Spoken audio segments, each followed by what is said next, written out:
Olá, bem-vindos a mais um episódio do podcast Em Casa Pode, diretamente da Casa Cor Paraná 2026. Nós estamos gravando na Sala Presença, que foi projeto da arquiteta Alessandra Gandolfi. E hoje nós vamos receber dois convidados muito importantes, a Maria Alice e o Sérgio Valiati, para conversarem aqui com a gente sobre como o mesmo ambiente pode ter diferentes projetos, mesmo que receba o mesmo briefing, que é uma coisa que eu sei que vocês sempre recebem, né? Aquele cliente que quer... eu quero receber família e amigos, mas você vai projetar de um jeito, o Sérgio vai projetar de outro completamente diferente, né? E eu tô aqui com a Rosicléia, minha copilota de sempre. E a gente também tem um patrocínio nesse podcast do Balarote, que é o maior home center do sul do Brasil e tem tudo para sua casa. Então, vamos começar apresentando os nossos convidados. Queria pedir para a Maria Alice se apresentar para a nossa audiência. Boa tarde, um prazer, estar aqui com vocês. Então, eu sou a Maria Alice Cripa, sócia do Gustavo Assis. Nós nos formamos juntos na PUC-PR. Começamos a namorar no comecinho da faculdade. Ai, que legal. E tivemos uma trajetória aí juntos. E o nosso escritório trabalha tanto com arquitetura quanto interiores. E nós temos uma trajetória junto com a Casa Cor Paraná. Nós começamos a nossa trajetória na Casa Cor em 2016, então há 10 anos atrás. Nós estávamos recém-formados, com o escritório, aí novinho. E temos aí todo esse andamento, esse crescimento tanto do escritório com as nossas edições da Casa Cor. Qual espaço vocês assinaram? Você lembra? Estar com a Adega. Estar com a Adega, que legal. Foi em 2016. Era o menor ambiente da Casa Cor Paraná. O ambiente de estreia. O ambiente de estreia. E foi super legal, assim, porque nós... Na época, nós éramos os únicos arquitetos bem jovens, assim, da amostra. Então, tinha grandes nomes da arquitetura, como o Sérgio. Imagina. Sim. Obrigado pelo elogio. Imagina. E na época, assim, foi uma estreia pra gente bem desafiadora, né? Legal. No meio de tantos grandes nomes aí de arquitetos curitibanos, nós estávamos enfrentando esse desafio pela primeira vez. Que legal. E o Sérgio retornando a Casa Cor Paraná, depois de algum tempo, depois de muitos anos. Eu com a minha esposa, que também é minha sócia, Coincidência aqui, dois escritórios. Pois é, depois a gente vai perguntar sobre isso. A gente está numa trajetória aí comemorando esse ano 20 anos de escritório novo, né? Eu já tinha o meu escritório antes de casar, ela já tinha o escritório dela, diferente da Maria. E a gente acabou juntando e agora estamos aí comemorando 20 anos que se passaram. E entre alguns eventos que a gente está programando, a gente está aí com o nosso ambiente living, com bar, na Casa Cor, e marcando o retorno 20 anos depois, ou até um pouco mais que isso, que a última edição que eu fiz um living na Casa Cor, no Ecoville, que era uma casa, era uma residência. Me lembro disso. Era um living branco e preto. Era retangular. Retangular. Sim. Mas não era com a Luciana ainda. Não era com a Luciana. Não era? Não era com a Luciana. E hoje a gente está aí com o nosso ambiente. Gente, como é que é trabalhar com o marido e a esposa? Tem alguma diferença? Qual que é a sensação que vocês têm? Essa é a curiosidade. Antes da gente entrar no tópico do podcast. Então, pra gente, foi muito natural, na verdade, sabe? Porque nós aprendemos arquitetura juntos, nós fazíamos todos os trabalhos da faculdade juntos, então a gente realmente começou a curtir, gostar, e somos uma hoje afinidade, apaixonados pela arquitetura juntos, então realmente fluiu muito de forma natural, assim, sabe? Então, dentro do escritório, principalmente, é muito tranquilo a nossa conversa, a nossa dinâmica. Às vezes, só de a gente se olhar, a gente já sabe o que o outro está pensando, que gostou, que não gostou. Então, realmente é bem tranquilo assim, nesse aspecto. E assinar esse espaço hoje, vocês estão assinando, você disse que começou num espaço bem pequenininho, e hoje vocês estão num super espaço que é com a Electrolux. Conta pra gente como é que foi. Então, a gente até fica bem honrado de ser convidado pela Electrolux para assinar esse ambiente, né?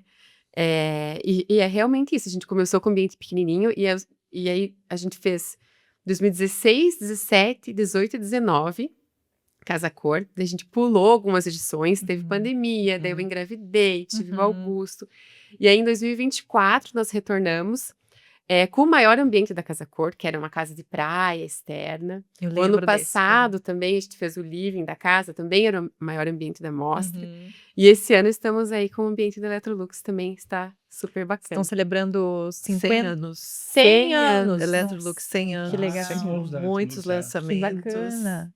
Muito O legal. tempo passa rápido, viu, meninas? É verdade, né? E você, Sérgio, qual é o segredo de trabalhar junto com a esposa? Tem um horário para terminar de falar de trabalho? Não, sabe que a coisa flui assim naturalmente, porque eu sempre falo, você tem que trabalhar, até oriento as minhas filhas em relação a isso. Você tem que trabalhar com aquilo que você gosta. A partir do momento que você tem aptidão para fazer aquele ofício, você faz com naturalidade, você faz com prazer.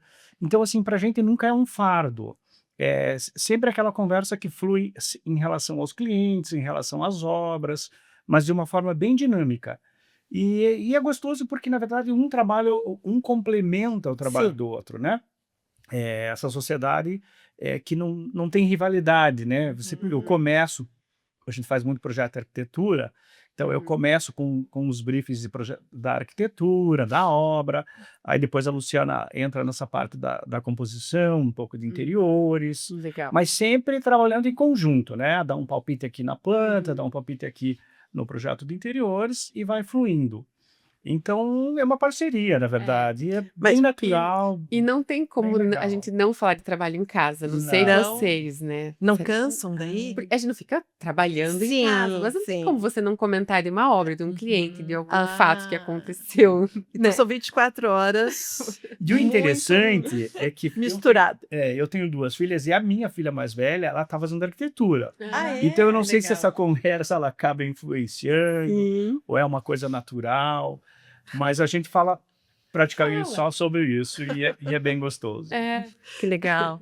E os seus filhos, claro que o Augusto é muito novinho ainda. Sim. E a Olivia, eu queria também falar para o pessoal pontuar que tem uma história bem legal para a gente contar sobre o nascimento da Olivia, né? Você estava grávida durante todo o projeto da Casa Cor. Conta pra gente como é que foi. Até esse ano, nós queríamos dar uma pulada na edição, sabe? 2026. E aí a Electrolux acabou convidando a gente, enfim, a gente, né, falou, vamos participar, né? Então, durante toda a obra, eu gravidíssima, né, da Olivia, vindo aqui na Casa Cor, aquele final de ambiente, produzindo ambiente realmente, né, que demanda muito tempo da gente. E aí, nós tiramos as fotos do ambiente uma semana antes da inauguração. Eu falei, não, agora vamos relaxar e esperar a Olivia.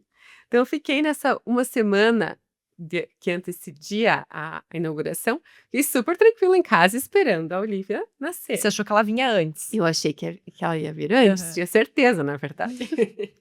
E aí, fiquei esperando ela, super tranquila em casa, e no dia da inauguração, falei, não, então vou me maquiar, vou me arrumar e vou para a inauguração da Casa Cor, né? Que é uma super festa. Não dá para perder, né? Não Depois de dá. todo esse trabalho. E É das 4 da tarde até, acho que, às 9. altas horas, né? Mas prossegue até umas 10, né? Exatamente. E aí fiquei, né, recebendo os convidados, a imprensa, né, vocês, o espaço ali. E começou algumas contrações ali no final da noite. E aí saímos da inauguração, passamos em casa para pegar as malas e fomos direto para a maternidade. Mas você não tinha... Eu lembro de falar com você no dia, eu falei, nossa, pois quando que vem? Você, não sei. E eu lembro depois de chegar em casa, ver no Instagram, nasceu. Sim, eu estava com 39 semanas e 2 dias na inauguração. Então ela esperou o dia, né, da inauguração. Esperou mamãe, papai terminarem tudo. Dever cumprido. E aproveitou a festa até o final. Aproveitou, chegou. Ela deve ter pensado, eu também quero ir na inauguração da Casa Cor. Agora acabou, vamos pra cá. Isso é legal da gente comentar, porque ninguém entende muito bem os bastidores do que é a vida dos profissionais, né? De arquitetura, de vê muito o glamour, os podcasts, as capas de revista, né? É vida pessoal, essa dinâmica, no caso de vocês, do casal, os pais, né? Mas eu não encontrei ainda, nesses anos todos, nenhum profissional que dissesse que não ama o que faz, pelo menos os que eu, né? Com quem eu tive a oportunidade, porque eu acho que é outro segredo.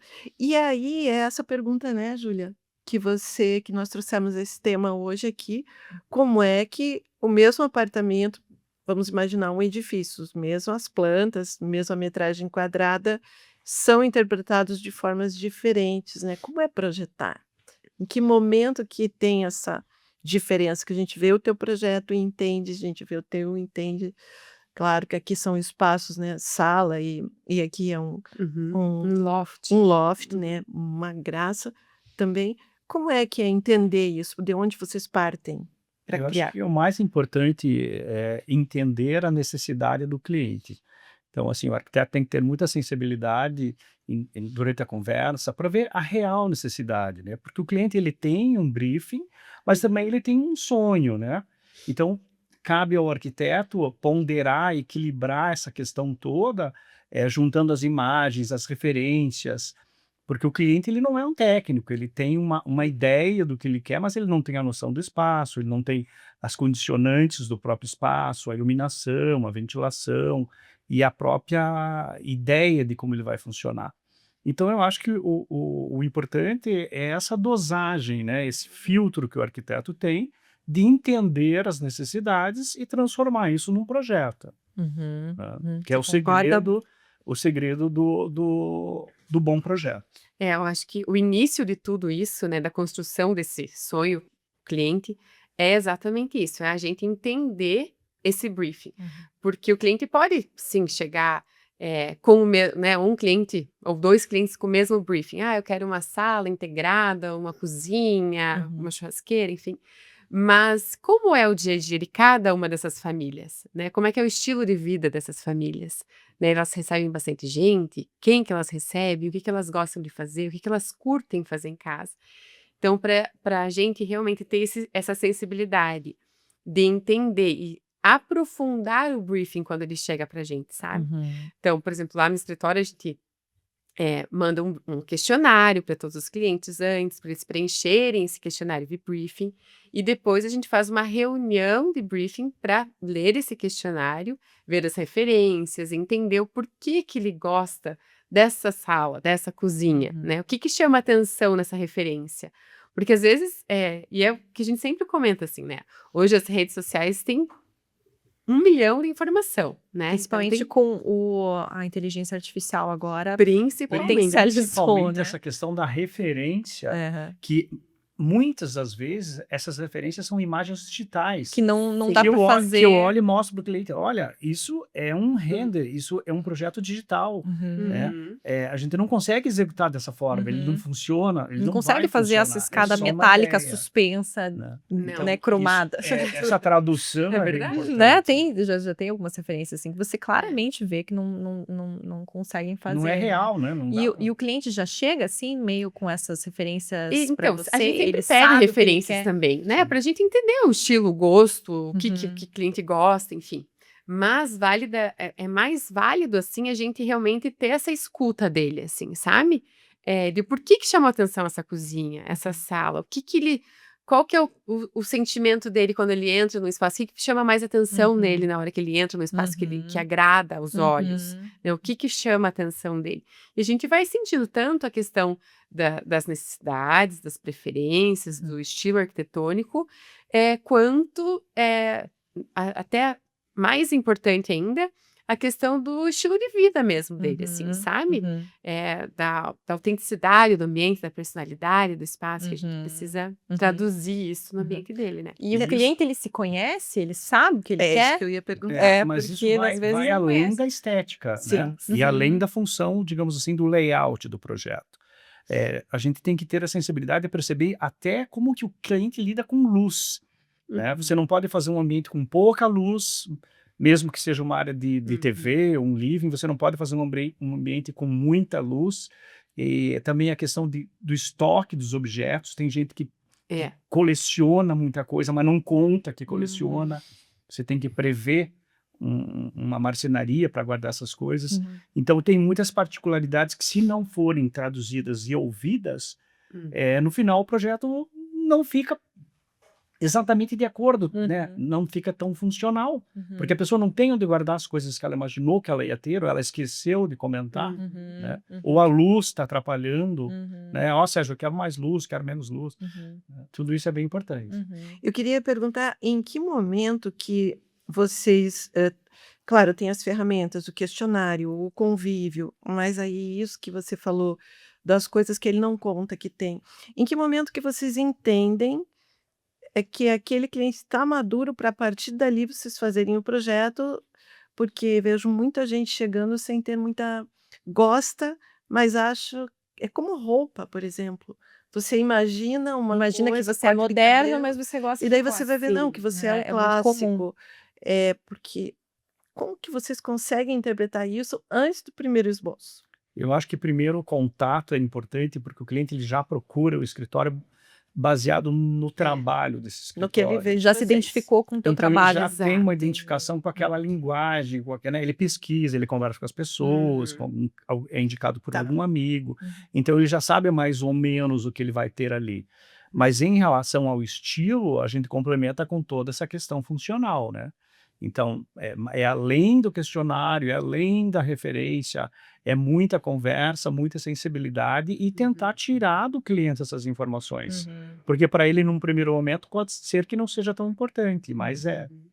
E acontece isso do cliente vir buscar você por um estilo do que ele vê sendo divulgado do trabalho de ambos, né? Pegar teu Ambos. Instagram e falar, olha, eu vi que vocês fizeram isso, eu quero igualzinho.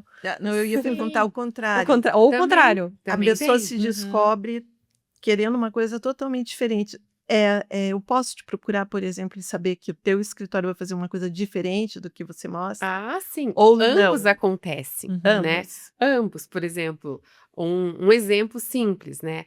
Um cliente nos contrata por gostar do ambiente da casa cor, por exemplo, né? Do loft. Ou por um ambiente que repercutiu bastante. Isso foi a nossa casa de praia em 2024, que a gente tinha as duas paredes em pedra, o forro de madeira. Então, muitos clientes vieram nos procurar por aquele ambiente e gostariam de uma parede com pedra natural em casa e forro de madeira. Vários. Quero uma living com pedra natural na parede.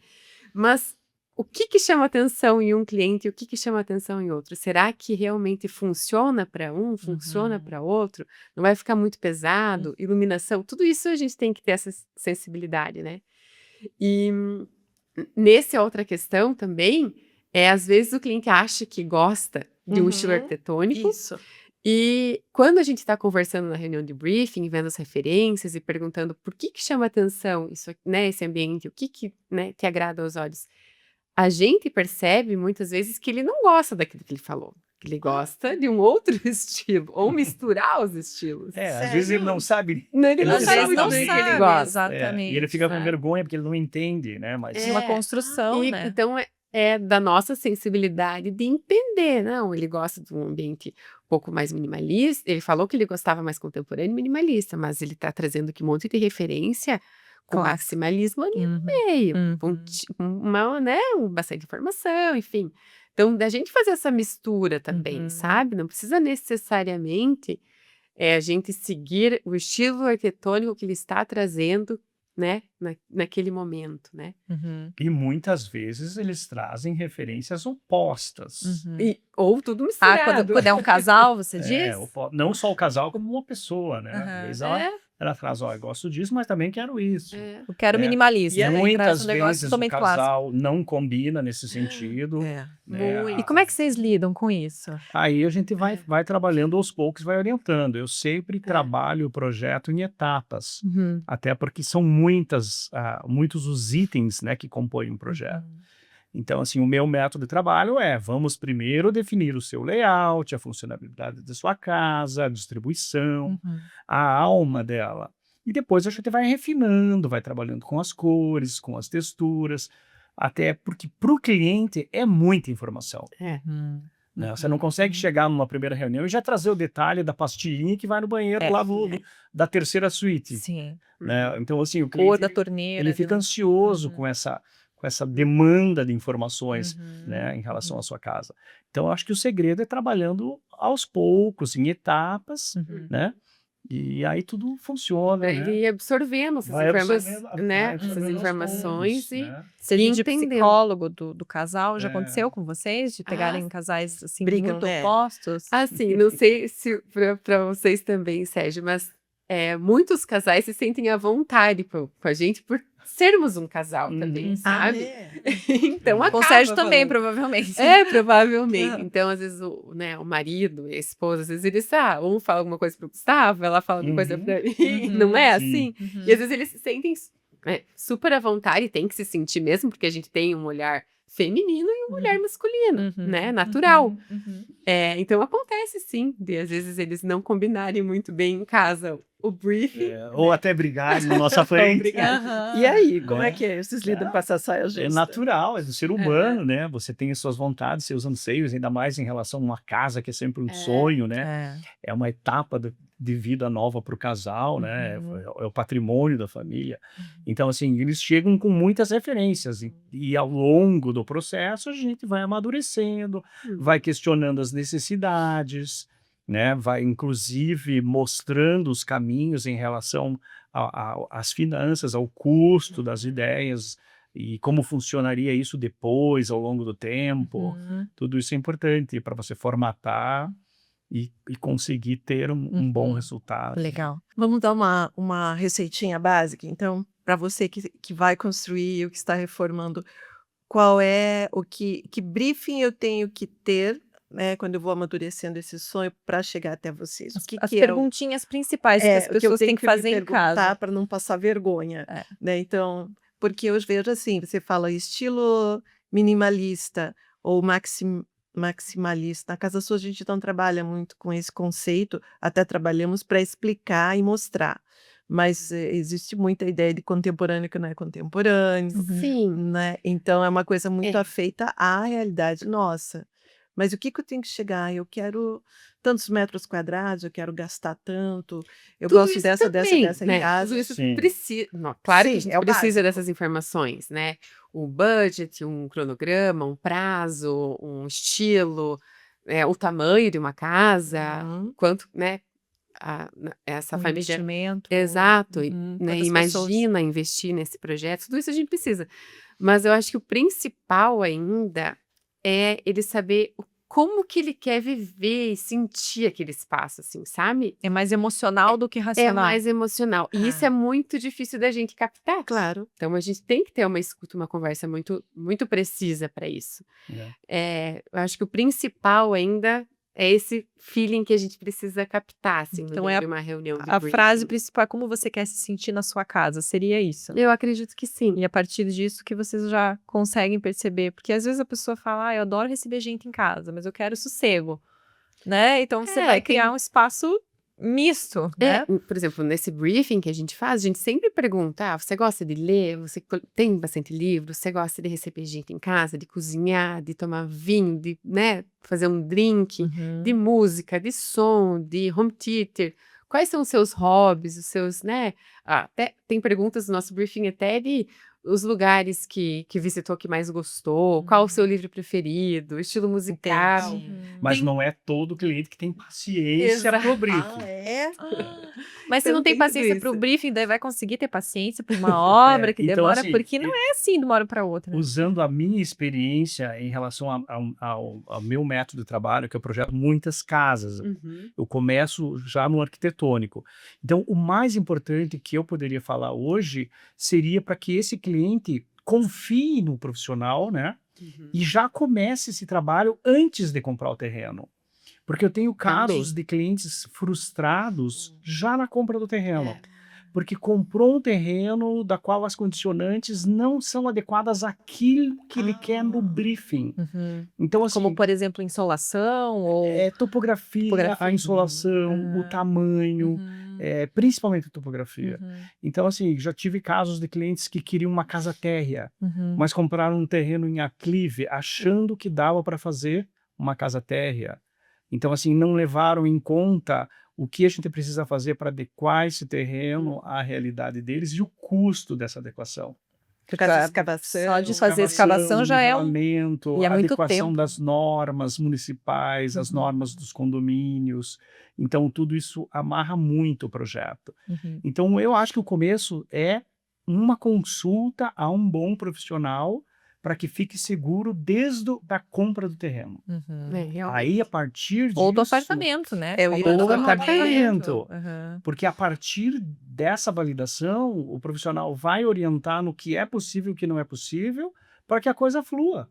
Né? Porque você começar de uma forma frustrada... Já está começando errado. Eu comprei o terreno errado, já é muito frustrante. E já tem alguma característica num apartamento, num terreno, que vocês dão 5 estrelinhas, assim, se eu puxei esse terreno? Muitos casos. Então conta pra gente. Conta pra gente as características de um bom terreno e a Marielice... Como comprar um bom terreno e a Marielice como comprar um bom apartamento. Características de um bom investimento em terreno e apartamento. Vamos dar umas dicas.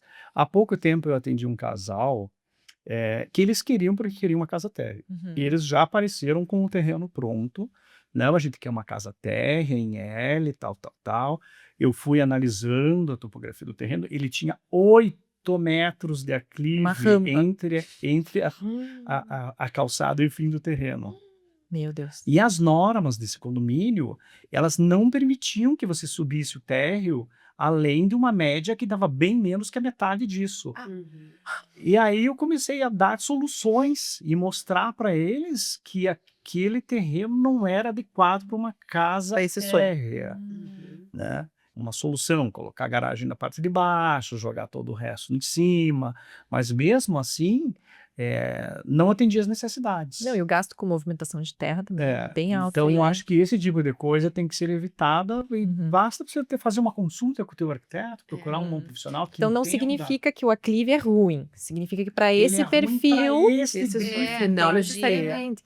Para este projeto, para essa necessidade deste cliente, aquele terreno não era bom. Entendi. Nós também tivemos um caso de arquitetônico que o terreno tinha uma fachada de 12 metros, né? Estreito. E todas as referências da cliente eram com fachadas horizontais, 30, 40 metros. E aí, quando a gente foi apresentar, era 12 por 50, mais ou menos, o terreno.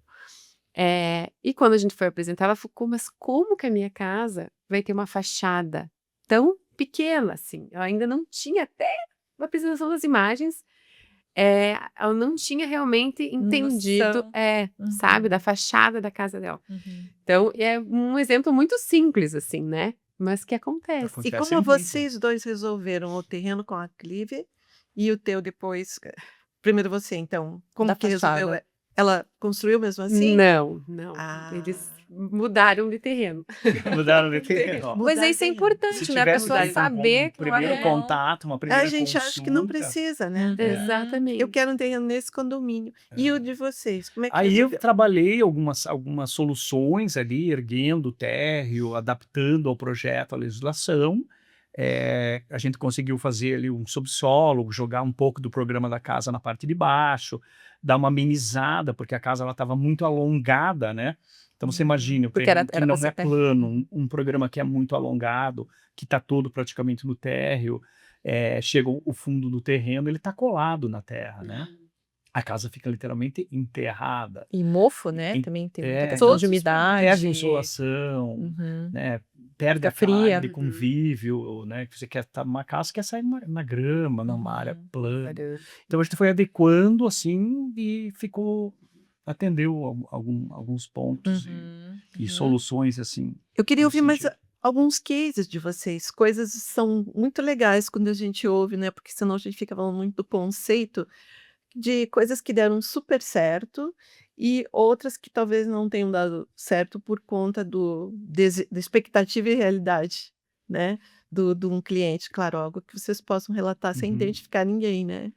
Ou a pessoa ficou lembrar de algo. Ou então um exemplo de um apartamento que vocês viram que, nossa, esse tem potencial. Ou um terreno que estava nas condições ideais de temperatura, grau e pressão, né? E com aquele terreno perfeito para construir uma casa. Se vocês têm lembram de alguma coisa que deu tudo certo?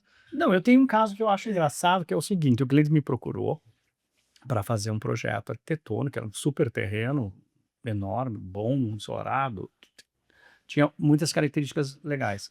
E ele queria marcar no terreno na segunda-feira, ele me ligou numa sexta e eu falei, olha, eu estou viajando sábado, vou ficar 2 semanas fora. Mas a gente pode já deixar agendado, tal. Ele já tinha muitas referências do escritório, tinha feito outros projetos no mesmo condomínio, e o cliente falou, não, eu não posso esperar 2 semanas, é muito tempo para mim. Eu falei, olha, mas eu não posso cancelar minha viagem, gente. A gente está embarcando amanhã e tal. Daí o que aconteceu? Passou um bom tempo, diria assim, uns 3, 4 meses, ele voltou no escritório para fazer o projeto interiores. Aí eu comecei a analisar o projeto com o cliente, que é uma pessoa bem inteligente, né, dando as soluções. Daí ele reclamava disso do projeto, reclamava daquilo do projeto, mas para isso tem uma solução, para outra tem essa solução, tal, e daí esse livre tá muito grande, não tá? Tá grande, mas a gente faz isso. Ó. Eu dei várias soluções e ele foi absorvendo aquelas ideias. Aí chegou uma hora da reunião, ele falou assim, eu vou rasgar esse projeto. O teu ou o arquitetônico? Porque ele O veio. arquitetônico. Ele mandou fazer o arquitetônico. Ele percebeu que o projeto arquitetônico não estava de acordo. Aí ele falou, eu vou rasgar esse projeto. E eu sei que eu perdi 6 meses, porque eu não pude esperar 2 semanas. Puxa vida. Daí eu falei, olha, né, a gente vai Melhor eu resolver. perder 6 Tem meses. coisas que não aqui, dá vai para ter resolver, pressa, né? Principalmente Mas assim, no projeto. né, a gente pode fazer uma proposta, daí eu fiz um outro estudo e a casa tá lá, linda, maravilhosa, prontinha. Porque não se constrói de dentro para fora, né? Também. Eu até estava escutando o caso do Sérgio, lembrei de que um cliente também comprou um terreno super bom, grande, plano, uns 1.500 metros quadrados, super bom o terreno. E tinha uma casa construída e ele queria aproveitar a estrutura dessa casa. Então, fechamos o projeto para aproveitar e tudo mais. E o Gustavo, do meu lado, será que não é melhor a gente, né, começar do zero? Tem, né, falando todos os pontos positivos de não usar aquela estrutura da casa existente, né? Era uma casa antiga? Era uma casa antiga. Era um retrofit, então. Era um retrofit. Mas a casa que ele queria, por exemplo, era de uns 600, 700 metros e a estrutura da casa tinha uns 200. A gente ia aproveitar um pedaço, a casa era em L e tal, enfim. E ele batendo o pé que queria aproveitar para economizar, né? E aí nem a gente sempre é pensou no projeto. assim, né? Às vezes é melhor demolir tudo e começar do zero. Exato. E era uma casa térrea que estava em cima do terreno e tudo mais. E aí nós fizemos todo o projeto, apresentamos, tal, eles gostaram, todas as etapas, né, de um projeto arquitetônico, começando detalhamento, executivo. Chegamos lá no final, depois de uns 10 meses quase, vamos orçar a casa então, tudo certinho, projeto detalhadinho, tudo certo. E aí é claro que ele percebeu que se ele demolisse a casa, ele ia ter uma vantagem. Uma economia. Principalmente de altura de pé direito, de várias coisas que a gente poderia ganhar, né? Se a gente não precisasse usar aquela estrutura. Até pelas limitações que a casa existente impunha no novo projeto. E os materiais de construção da época. Exatamente. Também, Só 200 metros quadrados. No fim, começamos um projeto do zero. Tudo de novo. Depois de 10 meses de projeto. Nossa, 10 meses. Mas eu sinto, a gente começou falando de gestação e parto, para mim, toda a casa todo projeto é uma gestação. E eu acho que toda casa é diferente e bem sucedido o projeto quando a pessoa se vê representada nele. Mas como Porque toda projeto gestação tem uma data final, para mais ou para menos, sim. mas tem. Ou e não alguns vinga. projetos exatamente. Ou não vinga. É. Então, eu gosto muito quando a gente pode trazer a experiência de vocês, realmente, para que as pessoas reflitam um pouco sobre isso. Porque eu não ouço muito se falar quando dá errado, a pessoa não conta. Sim. E vocês, como arquitetos, vocês não vão chegar para o cliente e dizer, não vou fazer como você quer, eu não vou. Eu Vocês quero sempre assim. tentam trazer, né? Não, tá bom, você quer manter, então, ó, essa casa está no terreno, beleza, a gente vai fazer o melhor que a gente pode em cima disso. Mas, às vezes, o cliente não está aberto para ouvir, olha, é melhor você demolir essa casa, você não vai ter toda essa economia que você está pensando, e tua casa vai ficar diferente. Não, a gente chegou até a falar, exatamente. E não foi aceito. Exatamente com as palavras, mesmo? sabe? Olha, realmente é melhor a gente demolir e começar. Você não vai ter um ganho econômico em relação a isso. Porque se você levar em conta a reforma, a pessoa vai querer uma casa nova, vai fazer uma reforma e ampliação. Uhum. Ela vai trocar todos os revestimentos, ela vai trocar o forro, ela vai trocar a iluminação, às vezes a hidráulica e elétrica. Então, assim, o que vai sobrar desses 200 metros quadrados? Só a parede e o papel. É a parte mais barata da obra. Exatamente. Então, assim, vamos imaginar que vai mudar a esquadria. 10%, Muda tudo. né? E todo esse processo vai ficar amarrado a uma casa que já existe. Uhum. Então, assim, é uma questão que tem que ser muito bem pensada, porque nem sempre ela é econômica. Uhum. Você fez um retrofit uns anos que a gente até publicou na revista. Lembra de uma casa que era verde? Sim, a gente fez. Fez foi muito foi uma sucesso, capa, inclusive, nas redes sociais, foi bem né? bacana, mas o que acontece? Eu sempre falo para o cliente, a gente reforma dentro de uma lógica. Eu não posso transformar uma casa clássica numa casa super moderna, Uhum. sendo que é uma reforma, né? Até há pouco tempo atrás atendi um cliente que comprou uma casa clássica, mas que queria uma casa moderna. Daí, vamos tirar todo o madeiramento, todo o telhado, a inclinação do telhado, criar um novo telhado embutido, uma platibanda. O que vai sobrar dessa casa que você comprou? Né? Como que vai ficar o custo? Em relação, Vale a pena? em relação à casa nova? Vai valer a pena de todo o anseio que você tem, o sonho que você tem de transformar? A que custo isso, né? Então, reforma é sempre um desafio para o arquiteto e para o cliente, no sentido de que tem que botar na balança o que vale e o que não vale. Inclusive, a questão da reforma, a gente é uma caixa de surpresa. A gente não sabe o que vai encontrar a hora que começar a quebrar. Isso é um problema. Né? Por mais pesquisa que você faça no projeto estrutural, né, Sempre elétrico, hidráulico, nem sempre o projeto estrutural foi seguido à risca. Não, várias vezes tem algumas, né? Você tem um projeto recebe, estrutural. a gente conseguiu o projeto estrutural da casa, tem 20 anos que foi executada. Chega lá, tem um pilar. Não, mas não estava no projeto. Mas durante a obra eles mexeram. Em algum momento foi posto. Acho que fosse complicado isso. Então é uma questão de botar na balança. E quando não vale a pena reformar, além dessas situações aqui que vocês citaram de que tem um estilo, a casa, e daí eu posso desejar outro. Isso não. Quando não vai ser vantajoso financeiramente, porque só vai sobrar o esqueletinho ali. E que outras situações tem? Assim, a gente está procurando dar umas receitas aqui, né? De vida. Umas dicas. Ou quando vocês veem que o imóvel ou o terreno tem potencial, assim, que vocês pensam, puxa, esse aqui vale a pena reformar. Eu sei que aqui na Casa Cor, o piso original, por exemplo, foi todo um piso de taco em alguns espaços, né? Acho que no de vocês não, mas no piso original foi mantido. Muitos arquitetos resolveram manter o piso de taco, né? Então tem alguns elementos de reformas que às vezes são importantes, né? Tem inúmeros apartamentos antigos que a gente já fez retrofit no escritório e reformas que super valem a pena, assim, as plantas dos imóveis antigos, né? Só que realmente tem esses detalhes construtivos, principalmente, né, no sentido do projeto estrutural, que limitam um pouco a integração dos espaços, um apartamento antigo, por exemplo.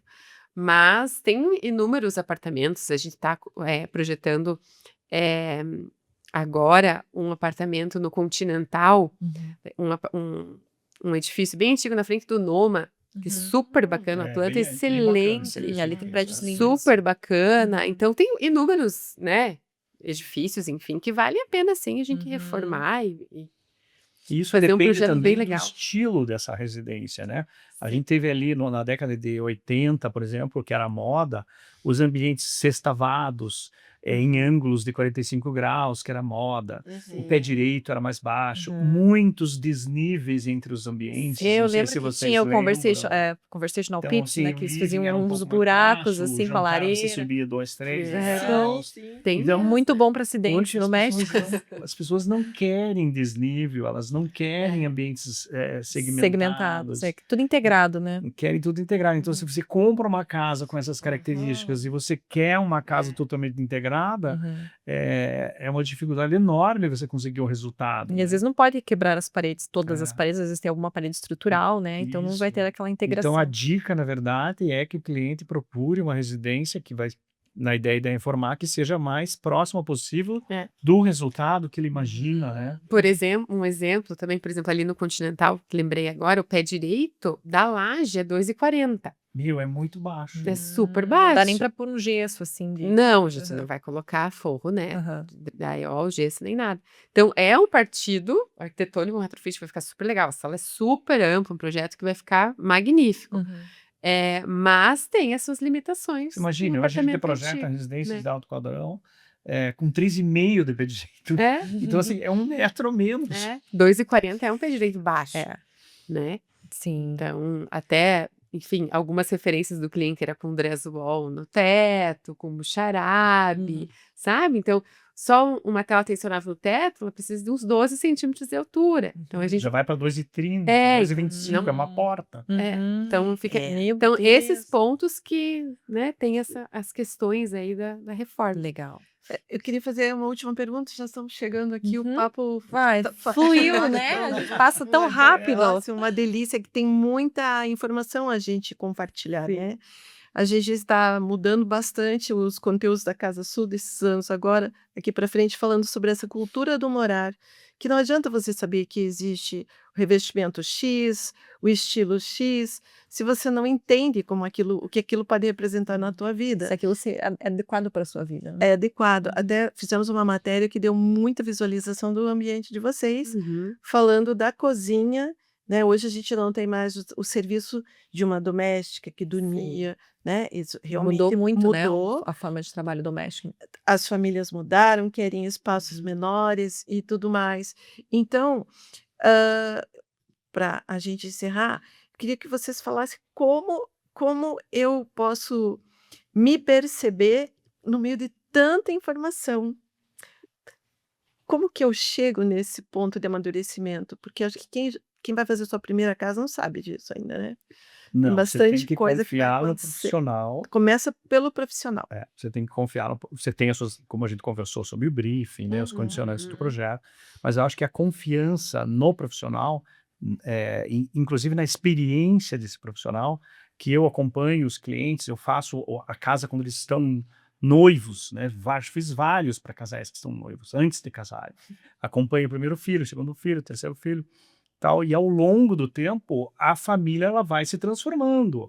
Só que o cliente não tem entendimento do que vai acontecer com a família dele, não tem a visão que eu já tenho de como essa casa tem que se comportar ao longo da família. Daqui 10, 15?